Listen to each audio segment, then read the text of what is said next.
আসসালামু আলাইকুম। আমি বাচ্চু গাজী, বসিরহাট ১ নম্বর ব্লকের ইটিন্ডা পানিতার গ্রাম পঞ্চায়েতের অধীনস্থ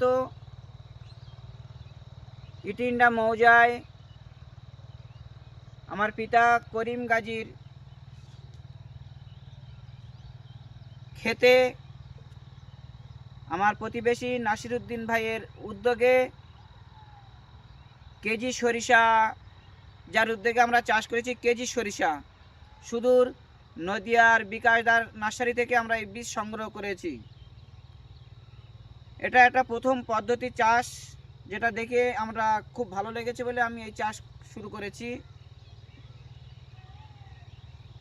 চাষের পদ্ধতি, প্রথমে আমি এই 30 কাঠা জমিতে বাড়িতে যত পরিমাণ জৈব সার ছিল, জৈব সারগুলো দিয়ে প্রথমে 2খানা রোটার দিয়েছি। রোটার দেওয়ার পরে আমি 100 KG single phosphate, 20 KG potash, 30 KG urea দিয়ে সুন্দরভাবে জমিটা তৈরি করেছি। তৈরি করার পরে গরুর মই দিয়ে 2 পালা বাসুই দিয়েছি। বাসুই দেওয়ার পরে আমি ভেলি টেনেছি। ভেলিটা কেমন দেখুন, আমি দেখাচ্ছি। এই যে হলো ভেলি, এই হলো ড্রেন, পরে ড্রেন আছে। এই ভ্যালির থেকে এই ভ্যালির দূরত্ব 30 ইঞ্চি। আচ্ছা, 30 ইঞ্চি আমি এই ভ্যালি টেনেছি পরস্পর, একদম সরাসরি লাইন বরাবরই আছে আমার এই 30 কাঠা জমিতে। আপনারা দেখতে পাচ্ছেন আমি গাছ প্রতি কস্টিং খরচ বেশি হলেও আমরা নতুন চাষ করেছি। আপনারা দেখুন, আমি আমার ছেলে আরিয়ান গাজীকে দেখাতে বলবো। একটা গাছ দেখুন, একটা গাছের শাখা প্রশাখা, এটা একটা ছোট গাছ, এর পাশেই দেখুন একটা গাছ থেকে অনেক শাখা প্রশাখা বেরিয়ে। এই গাছটায় দেখুন শাখা প্রশাখা, কত পরিমাণে শাখা প্রশাখা, আপনারা অবাক হয়ে যাবেন। যেটা এটা কাঁচিতে কাটা সম্ভব নয়, কাঁচিতে কাটা সম্ভব নয়।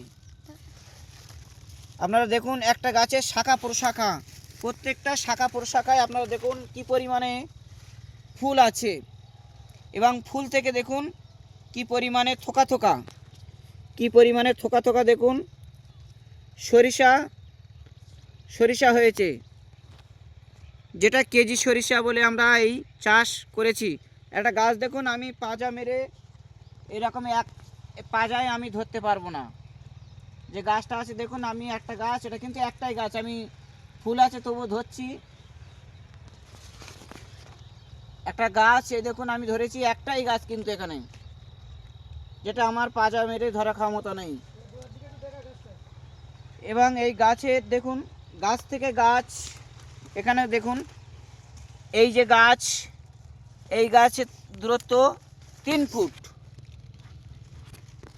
3 ফুট।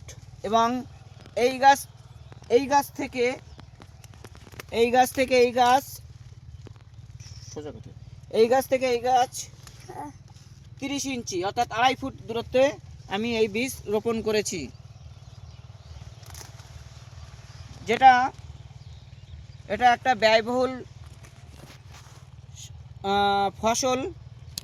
আমি আমার পঞ্চায়েতের প্রধান সাহেবকে বলবো আমার খেতে এসে এই সরিষার চাষটা দেখে, আমাদের যে কৃষি দপ্তরের এডিও সাহেব আছেন, তিনি আমাদের খেতে পরিদর্শন করে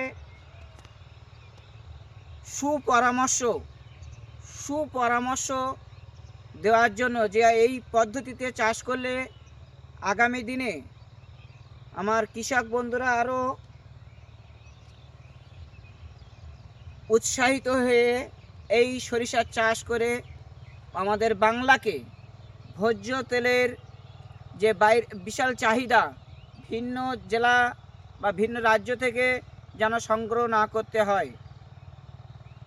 এবং আমি দেখাতে বলবো আমার ছেলেকে, এই যে হলো টোটাল 30 কাঠা এই সরিষার চাষ করেছি। ছোট গাছগুলো দেখতে পাচ্ছেন, এটা হলো বৃষ্টির পরে রোয়া, আর এটা হলো প্রথমে যেগুলো ফুল আছে এগুলো প্রথমে রোয়া।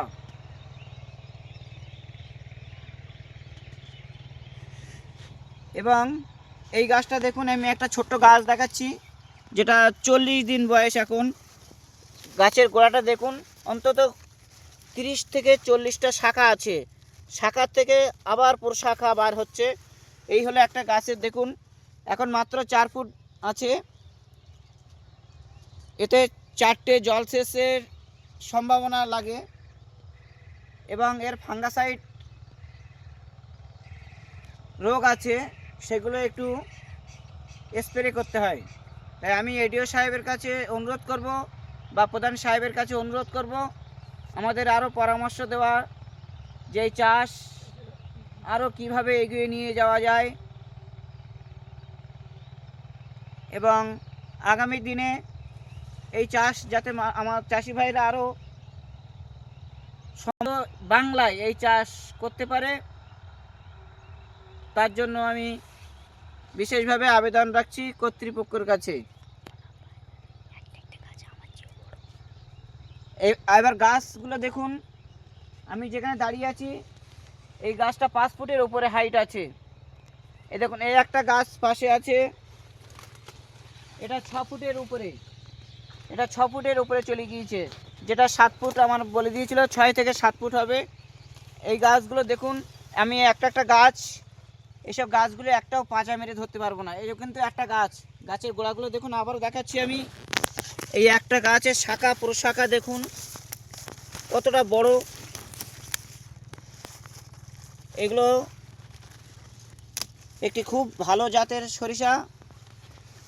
যদি ঠান্ডা পড়ে আশা করি বিঘা প্রতি 6 থেকে 8 কুইন্টাল আমি সরিষা পাবো, এই আশা নিয়েই আমি, এবং যাতে কৃষি বিপ্লব ঘটে সেই রিস্ক নিয়ে আমি এই সরিষার চাষ করেছি। পরবর্তী সময়ে আমি এই ভিডিও আবারও তৈরি করব।